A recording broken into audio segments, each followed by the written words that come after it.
Bonjour, c'est Dimanche en politique. Nous sommes ensemble pendant un peu moins de 30 minutes. La question de l'émission que vous allez voir s'afficher régulièrement, Harkis, oublié de la République, c'est la question de l'émission. 3 invités sur ce plateau avec nous pour y répondre. Jeanne Ettari, bonjour. Vous êtes présidente de l'association Mémoire, Unité, Dignité des rapatriés d'Algérie. Ali Amran, bonjour.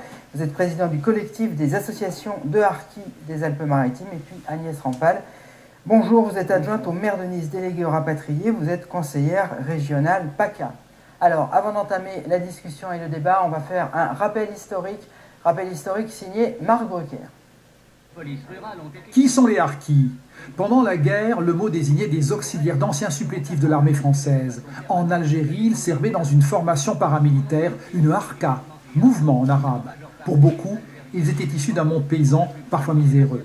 L'armée leur proposait uniformes, armes, petites soldes, mais sans les intégrer vraiment.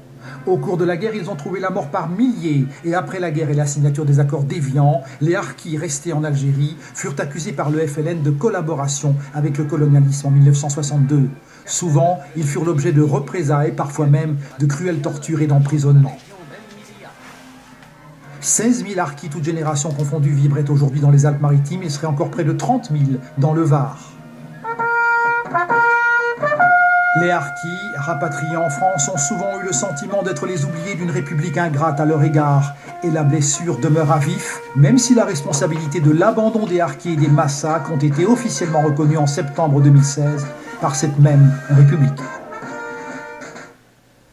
Voilà, alors on va parler bien sûr du présent, mais pour comprendre le présent, il faut évoquer bien sûr ce qui s'est passé dans le passé, notamment cette vie dans des camps qui est importante avec tout ce que ça peut impliquer comme déscolarisation, notamment au niveau des enfants. Est-ce que toutes les difficultés d'insertion viennent de là ? Votre avis à tous les trois, Jeanne Ettari ?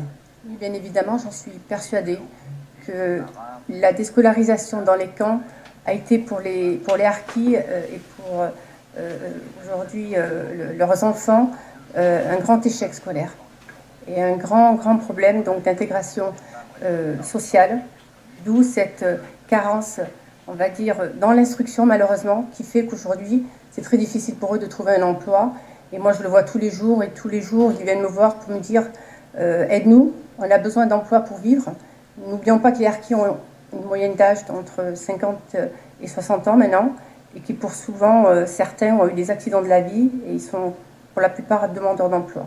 Alors, Ali Amran, les images qu'on a vues, ça concerne bien sûr surtout les Harkis de première génération.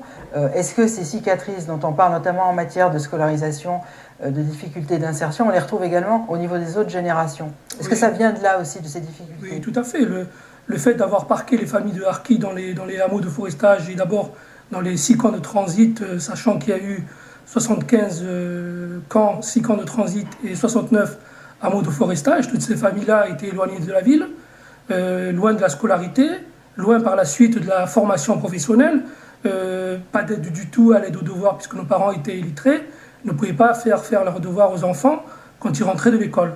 Tout ce qui était formation, c'était très difficile puisque les parents, fallait qu'ils payent pour les formations pour leurs enfants, pour la formation professionnelle, comme aujourd'hui, et les moyens financiers étaient très réduits dans les familles puisqu'il n'y avait que le papa qui travaillait à l'époque. Les mamans ne travaillaient pas.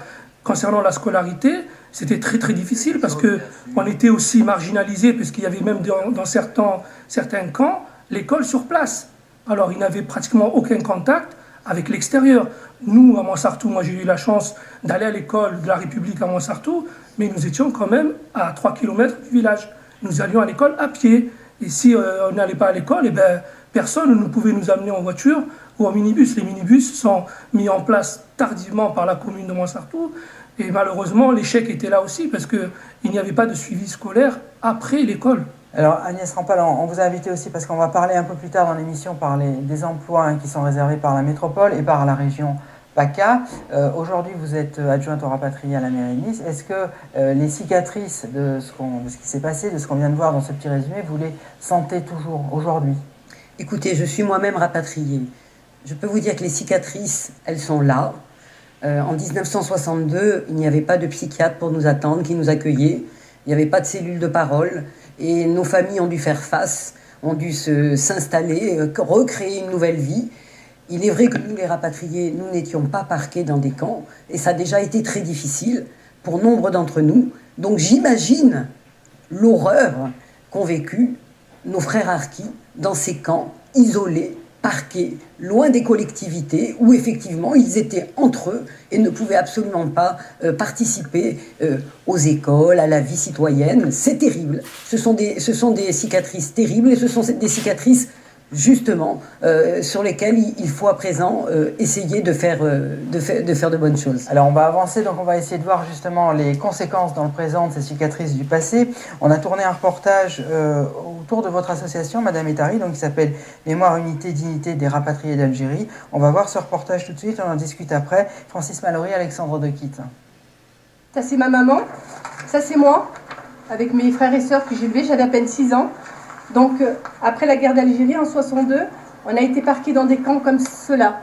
C'est-à-dire que pour le sang versé et avoir choisi la France, et avoir été exilé, avoir perdu ses terres, comme ça a été le cas pour mon père, et pour toute ma famille, on a vécu dans ces camps. Un abandon et une blessure qui a du mal à se refermer. Ça ne peut pas se refermer, c'est impossible. Elle va, si on veut se refermer légèrement, mais elle peut s'ouvrir d'un coup, elle peut s'ouvrir une blessure. Vous savez, c'est une cicatrice. Une cicatrice, le moindre choc là, il faut l'ouvrir. On ne peut pas dire qu'elle se referme, c'est impossible. On paye un lourd tribut, nous les enfants de harkis. C'est terrible parce qu'on a vécu déjà enfants, adultes, on n'a jamais trouvé nos places nulle part, justement parce que on a cette souffrance qui a été portée par nos parents et qui nous a été transmise. Et même parfaitement intégrée, génération après génération, les doutes persistent. Quand j'étais au lycée, il y avait des Algériens dans ma classe et on me disait t'es de quelle origine? Et je disais je suis français, mais d'origine arabe. Ils me disent ton père il a vécu en France et tout ça. Je dis non, à 6 ans il venait en France. Il me dit mais du coup c'est un harki. Et je sais pas si je devais dire oui ou non. Parce que je savais pas encore le regard des gens même là, pour dire je savais pas ce qu'ils allaient ressentir quoi. Si avec le temps les cicatrices ont tendance à s'estomper, plus de 55 ans après, elles restent bien visibles. Donc voilà, c'est les deux cousins qui sont... Alors Jeanne Ettari, on vous voit donc dans ce reportage, parce que c'est votre famille là qu'on voit. Quand vous dites, il y a quelque chose qui m'a frappé dans ce reportage, vous dites que, je ne sais pas si c'est vous, il y a quelqu'un qui dit que la souffrance elle se transmet. Qu'est-ce que vous entendez par là? C'est moi qui l'ai dit, c'est-à-dire comment voulez-vous que nous, les enfants de harkis, grandissons dans des camps où nous avons connu l'abandon, nous avons connu le froid, ce manque d'éducation, et des parents qui sont complètement vulnérables parce qu'ils sont illettrés, savent lire ni écrire. On est devenus parents avant l'âge parce qu'on remplissait nous-mêmes les papiers de nos parents. Comment voulez-vous qu'on grandisse dans le regard d'un père exilé, dans le regard d'un père abandonné, d'un soldat, d'un grand soldat qui lui est issu aussi de l'armée d'Afrique par ses aïeux qui ont combattu pour la France et qui ont fait le prestige de la France. L'armée d'Afrique a fait le prestige de la France également.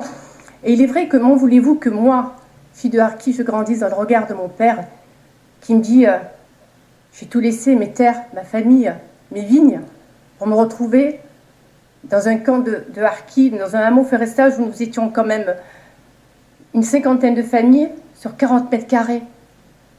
Moi, je suis née dans un camp, j'ai grandi dans un camp, je suis sortie à 14 ans de ce camp.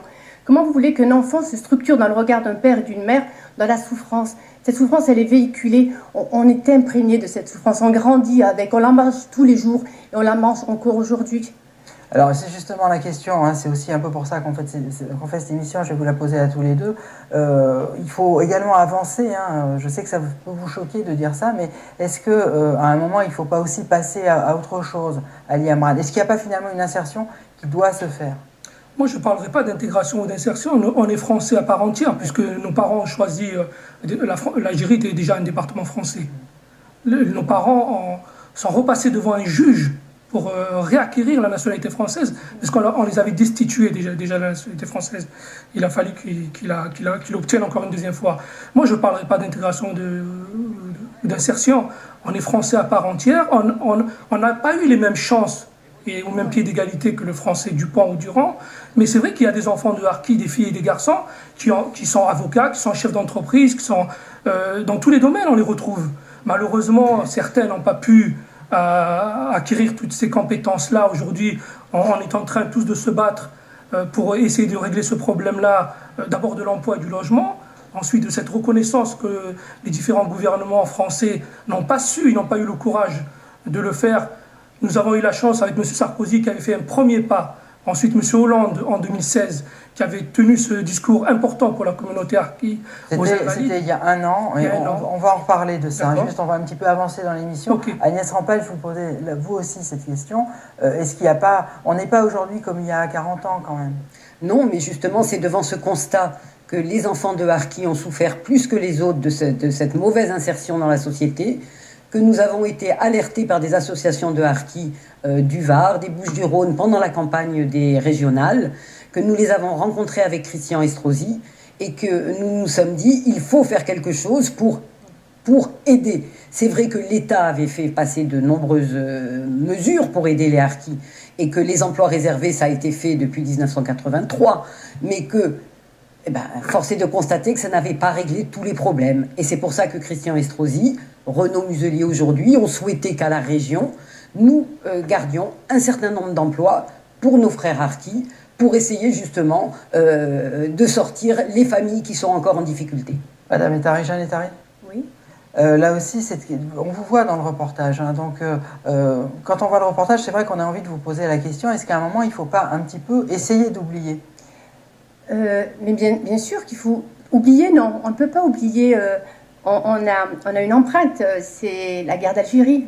Nous avons quand même une histoire, une mémoire. Mais il faut se construire avec cette mémoire, avec cette souffrance. Vous savez, nous, dans les camps, on nous a appris la résilience. La vie nous a appris la résilience. Et c'est avec cette résilience qu'on s'est construit. Et c'est grâce à cette résilience qu'aujourd'hui, moi, j'avance. Cette résilience a fait de moi ce que je suis aujourd'hui. Et j'ai eu beaucoup de chance parce que moi, je dis que c'est l'éducation qui m'a sauvée. L'éducation m'a sauvée parce que dans les camps, on apprenait beaucoup à lire toute la journée, à l'ombre donc d'une bougie. Et on savait que les livres nous sortiraient de là. Moi, je l'ai très vite compris. Et il est vrai qu'aujourd'hui, moi, je salue ces emplois réservés que la région et la métropole et la ville de Nice nous tendent. C'est une main tendue. Comment peut-on refuser, comment peut-on débattre des emplois réservés alors que moi, tous les jours, je vois des enfants de harkis qui viennent me dire « Jeanne, tu es présidente d'association, aide-nous à faire vivre nos familles. » Il ne faut pas oublier que les garçons, hein, moi, personnellement, j'ai beaucoup vu d'enfants de harkis garçons qui étaient en grande souffrance parce qu'il y a eu des divorces, il y a eu de retours dans les familles, souvent avec leur maman qui est veuve, et qui n'ont plus de travail parce qu'ils se sont déplacés géographiquement au niveau national. Qu'est-ce que je peux leur proposer ? Alors, avant de passer aux emplois réservés, on va faire une dizaine de minutes là-dessus. Ce sera les 10 dernières minutes de l'émission. Je voudrais qu'on aborde aussi un thème, puisque vous l'avez abordé, Monsieur Amran. La question de l'émission, c'est quand même oublié de la République. Alors, la République, à qui certains continuent de rappeler son devoir de mémoire, hein, parmi les associations, c'est le cas d'un fils de harki qui vient de lancer une pétition pour lancer le camp où il a grandi à Valbonne, puisque le terrain va peut-être être vendu à un promoteur immobilier. Nathalie Aleni lui a posé 3 questions. Regardez et écoutez. Pourquoi cette pétition ? Il faut absolument que ce lieu devienne un lieu de recueil, un lieu de mémoire, et que rien ne soit construit dessus. La France a-t-elle accompli son devoir de mémoire ? M. Hollande et M. Sarkozy ont reconnu publiquement les erreurs de l'État français. Il y a trop peu d'actions et d'actes qui ont été réalisés. Ils n'ont pas pu, n'ont pas su, n'ont pas voulu. Ils ont fait semblant, mais l'essentiel n'a pas été fait. Que reste-t-il à faire ? Il reste la réparation. La réparation pour mettre en confiance nos enfants, la 3e et 4e génération, pour leur diriger un espoir de manière à ce que à aucun moment ne puisse se présenter un prétexte de haine sous prétexte justement que la République n'ait pas donné à nos enfants de l'amour. Voilà, alors on passe 5 minutes là-dessus, ensuite on passe aux emplois réservés. Je voudrais qu'on voit un tweet également de François Hollande, c'était donc il y a un peu plus d'1 an, c'était en septembre 2016. Je reconnais la responsabilité des gouvernements français dans l'abandon des harkis et le massacre de ceux restés en Algérie. Vous en parliez, M. Amran, c'était le 25 septembre 2016, dans le cadre de la journée d'hommage national aux harkis, donc double responsabilité, l'abandon en France et également la reconnaissance du massacre de ceux restés en Algérie. Vous aviez l'air de dire tout à l'heure que ce n'était pas forcément suffisant. Pour quelle raison? C'est pas suffisant parce que d'abord, 55 ans après, vaut mieux tard que jamais, vous me direz, et c'était un combat de longue haleine de toutes les associations, quelles qu'elles soient, au niveau national. C'est pas assez parce que sa déclaration est importante, oui, mais souvenez-vous, en 1995, Jacques Chirac, pour les enfants de déportés, pour le Veldiv, il y a eu une loi aussi qui a été reconnue. Là, il n'y a pas eu de loi encore. Là, il n'y a pas encore eu de loi, justement. On va en parler, mais il n'y a pas eu de loi encore. Mais ce message est très important parce que c'est déjà une perche tendue au gouvernement actuel pour préparer justement un projet de loi pour réparation, parce qu'il y a eu des préjudices moraux, il y a eu des préjudices physiques, de la détresse, et nous attendons cette réparation à travers une loi. Voilà, parce que le problème, pour que tout le monde comprenne, c'est qu'effectivement, c'est une déclaration d'intention du président Hollande. Après, vous, ce que vous demandez, c'est qu'il y ait une loi, c'est-à-dire que ce soit bétonné dans une loi qui pourrait entraîner justement des réparations qui peuvent être des réparations matérielles. Est-ce que c'est ça qui vous manque, Jeanne Létari? Oui, moi j'ai salué vraiment cette déclaration parce que ça nous a fait du bien. De le dire publiquement, ça nous a fait du bien pour la raison suivante. Moi, quand j'ai l'impression d'avoir vécu une réparation, donc pour moi c'est une réparation morale déjà, de l'avoir dit publiquement et que nos pères et nos mères l'aient entendu. Maintenant, qu'est-ce qu'on fait de cette déclaration? Il va falloir la sculpter. Il va falloir en faire un beau symbole qui est la reconnaissance et la réparation du drame et de la tragédie et de l'abandon des harkis. Si on arrive avec cette déclaration à en faire vraiment une réparation matérielle, morale et bienfaitrice pour la communauté harki, on est preneur, hein. Mais pour ça, il faudrait qu'il y ait une loi qui soit votée. Et on l'attend impatiemment sur le plan national. Parce que des déclarations, on peut en faire autant qu'on veut. Faut-il encore qu'elles soient mises en application? Alors, je précise qu'il y a un projet de loi qui a été déposé là récemment, c'était au mois d'octobre, par 2 députés, Fabrice Brun, qui est député de l'Ardèche, et Guy Tessier, qui est député des Bouches-du-Rhône. Après, on attend, parce que des propositions de loi, il y en a eu pas mal. On va voir ce que ça devient. On passe donc au dernier thème de l'émission, mais qui va nous occuper pendant une bonne dizaine de minutes parce que c'est important, c'est la question des emplois réservés. Donc vous l'avez dit, c'est à la métropole, c'est à la région PACA, c'est aussi dans d'autres endroits. C'est prévu par la loi, c'est des emplois à la métropole, en tout cas de catégorie B et C, sans concours ni condition d'âge. Les explications dans ce reportage d'Hugues Nicolas et de Richard de Silvestro. Les difficultés d'insertion rencontrées par la première génération et leurs descendants sont toujours perçues comme de la discrimination et l'annonce de la métropole Nice-Côte d'Azur n'y change rien. On a entendu tellement de choses, il n'y a jamais rien qui a été fait, donc pour nous c'est du vent, il n'y a rien qui va se passer, ou des petites choses, ou juste pour dire on leur donne ça, comme ça au moins ils nous laissent tranquilles et puis voilà quoi. Des postes accessibles aux enfants de harkis sans concours ni condition d'âge. Des emplois publics dont le nombre sera défini chaque année par un comité de pilotage. Un traitement préférentiel qui pose question. Ces emplois réservés existent depuis très longtemps dans la fonction publique, sans qu'il s'agisse de harkis ou de quoi que ce soit d'autre. Ça vise au départ plutôt les personnes handicapées ou à mobilité réduite. Donc de toute façon, la discrimination positive dans notre droit, sans que le terme soit utilisé, existe depuis déjà longtemps. Les postulants doivent simplement s'inscrire sur un listing d'aptitudes prioritaires. La métropole Nice-Côte d'Azur est ainsi la première de France à réserver des emplois aux enfants de harkis. Alors, d'abord, une question. Agnès Rampal, j'ai reçu une question par Internet. C'est une association que vous devez connaître qui s'appelle Harki Honneur Histoire. La personne qui m'a envoyé ce mail me pose cette question qui est vraiment très précise.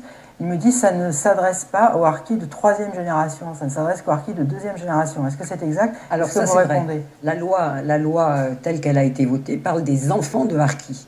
Donc nous, notre souci aujourd'hui, c'est déjà de sortir les enfants de harkis, la génération 2, de la difficulté. Mais à la région Provence-Alpes-Côte d'Azur, nous avons également enclencher un accompagnement pour la formation. Et ça peut intéresser la génération d'après. Il faut que les plus jeunes soient accompagnés, valident des diplômes, etc. Et que nous puissions les faire monter, les sortir de cette spirale qui les maintient vers le bas. Donc ça, c'est autre chose et ça va vers la génération d'après. Mais les emplois réservés, comme le dit la loi, c'est la génération des enfants de harkis. Alors, il y a je ne sais pas si c'est forcément un débat entre vous, mais en tout cas, vous avez des nuances. Certaines associations des harkis sont satisfaites par ces mesures, d'autres disent que ce n'est pas suffisant. Pardon. Donc, on va essayer de débattre là-dessus. Jeanne Ettari, est-ce que vous pensez qu'il faudrait faire encore plus? Faire encore plus, bien sûr, mais déjà, au niveau de notre région, on commence à travailler là-dessus. C'est une porte ouverte. Moi, je souhaiterais que la région PACA, la métropole, la région, notre région, soit le pilote maître des emplois réservés sur le plan national. Si tous les présidents de région pouvaient tous s'y mettre, on irait mieux, on irait beaucoup mieux. Ça, c'est une forme de réparation. Oui, moi, je rejoins le président, M. Hollande de l'époque, qui a annoncé cette déclaration. C'est une marche vers la reconnaissance et la réparation également. Parce qu'avoir un emploi aujourd'hui, pour les enfants de harkis, c'est très, très difficile. Et il ne faut pas oublier qu'ils ont tous des familles donc, à faire vivre. Et c'est vrai que nous, au niveau de la région, on est ravis. Si on peut embaucher 10-15 enfants de harkis sur des postes de fonctionnaires, mon Dieu, on est preneurs, mais qui pourrait dire non? C'est absurde. Ali Amran, vous avez parlé de mesures pas suffisantes, voire même de mesurettes. Qu'est-ce que vous entendez par là? Tout à fait. Moi, je suis au conseil d'administration de l'ONAC, actuellement dans les... Attendez, l'ONAC, c'est quoi? C'est l'Office national des anciens combattants, qui se trouve à Nice, où je siège pour 4 ans. J'ai été élu pour 4 ans. Il y a actuellement 35 enfants de harkis, filles et garçons, inscrits dans ce dispositif qui dépend du ministère des Armées, qui a été voté dans le plan d'action de 2014-2015 par le gouvernement Hollande. À ce jour, le problème qui se pose, moi je vais parler de la métropole de Nice, on reviendra après à la région. Il y a déjà des enfants de harkis qui travaillent à la ville de Nice, voire des petits-enfants. Certains ne sont pas encore titulaires ou ils ne sont qu'en contrat précaire. Pour moi, un contrat de 18 heures par semaine, il faut d'abord titulariser ces emplois-là.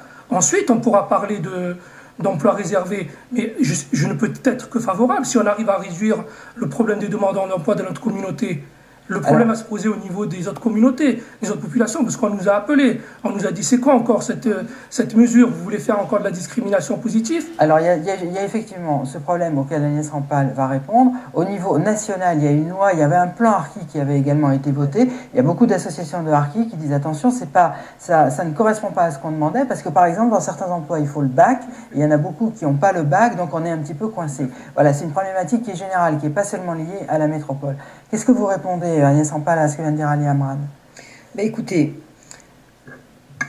pour ce qui est des enfants de harkis qui sont déjà dans la fonction publique, mais heureusement qu'il y en a, si certains ne sont pas titularisés, eh ben ils le seront. Il y a, et là, alors là, pour le coup, nous, collectivités, on ne peut pas faire une préférence pour un enfant de harki vis-à-vis d'un autre contractuel. Là, il y a des façons de passer, il y a un accompagnement pour passer des concours, il y a des choses qui doivent être faites, et j'espère que nos enfants de harki, qui sont déjà des contractuels, pourront rapidement acquérir le statut de fonctionnaire.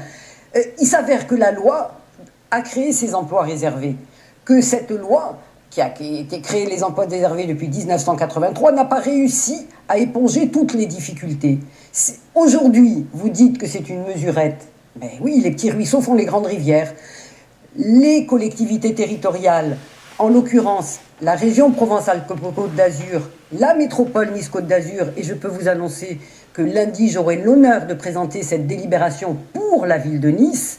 Les collectivités territoriales vont ouvrir cette possibilité d'emploi réservé. Alors, je crois qu'on va être très simple. Je vais vous donner l'exemple de la région. La région a ouvert cette possibilité pour ses lycées. 192 lycées, 5000 postes. Chaque année, la vacance des postes se situe entre 50 et 80 postes.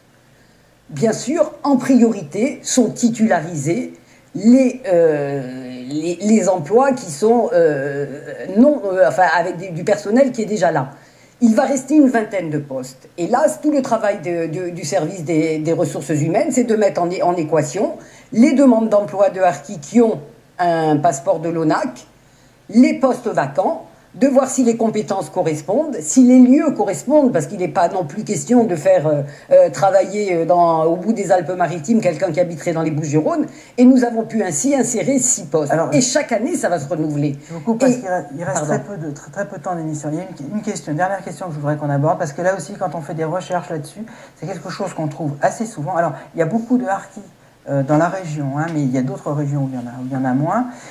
Il y a beaucoup de questions qu'on trouve sur Internet par rapport à ces emplois réservés. Pourquoi ne pas réserver à ce moment-là aussi des emplois à des fils d'Algériens morts dans la lutte pour l'indépendance? Qu'est-ce que vous répondez à ça, Madame Ettari Ali Amran?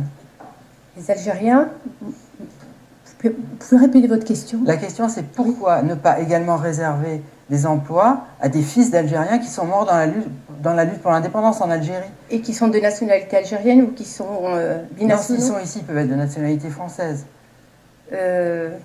Non. La question, c'est est-ce qu'il n'y a pas un risque de communautarisme dans tout ça? Ali Amran et Agnès Rampal. Il y a toujours un risque de communautarisme. Dès le moment où on parle d'emplois réservés, mais à un moment donné, si les hommes politiques et femmes politiques de notre département et de notre pays, la France, octroient des postes réservés à notre population, à notre communauté, c'est que d'abord on le mérite à un moment donné, et ce que peut-être les Algériens, leur gouvernement ne font pas, ils viennent le chercher ici. Mais personnellement, mon père, il s'est battu pour la France, il ne s'est pas battu pour l'Algérie. Alors, est-ce que vous avez l'impression, Agnès Rampal, un peu pour conclure cette émission, je vous donne la parole à tous les trois, que cette insertion, elle va arriver à se faire? Mais bien sûr, bien sûr. Écoutez, venir au service des plus faibles, c'est quand même la noblesse du politique.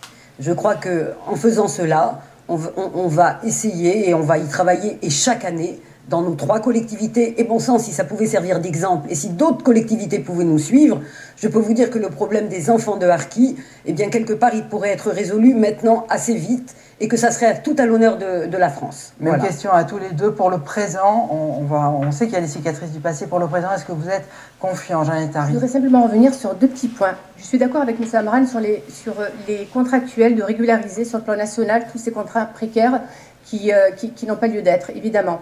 Je rejoins également Agnès sur les emplois réservés, mais je voulais aussi revenir, et précieusement, sur les Algériens qui aimeraient aussi avoir des emplois réservés. Moi, je dis non. Parce que moi, et ma mémoire et celle des nôtres, on n'a pas été parachutés. On n'est pas là par hasard, nous avons une belle histoire derrière nous, nous avons une belle mémoire.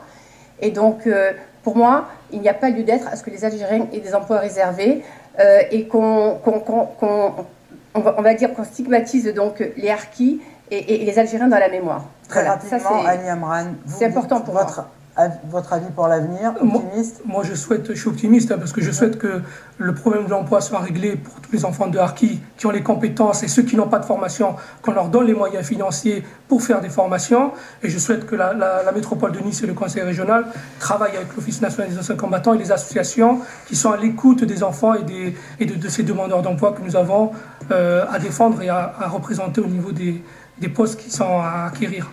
Merci à tous les trois d'avoir participé à cette émission. C'est un débat complexe, mais merci en tout cas de nous avoir donné votre avis. La semaine prochaine, vous retrouverez Nathalie Layani. Très bel après-midi sur France 3. À bientôt. Au revoir.